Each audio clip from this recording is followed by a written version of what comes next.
6 метров в глубину, 8 в ширину. Огромную дыру в земле посреди поля обнаружил местный комбайнер. Среди сельчан провал наделал шума. Подобного в деревне не помнят даже старожилы.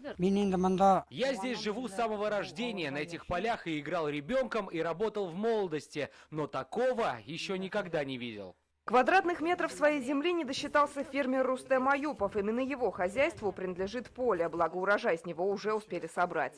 Самое главное, что люди не пострадали. Если во время работы было бы, тогда может комбайн туда упасть. По возможности высыпать надо, где-то 50 КАМАЗов надо земли. Для Татарстана, как оказалось, такие ямы не редкость. Их много и возле Казани. В полях у поселков Дербышки, Царицыно, Щербаковка. Называются они карстовые провалы. И, по словам ученых, в год по республике таких набирается несколько сотен. Когда происходит на какой-то глубине растворение, вычелачивание породы растворимой, это гипс, известняк, доломит, образуется пустота, которая рано или поздно проваливается. То есть проблема, она существует, карстовых процессов.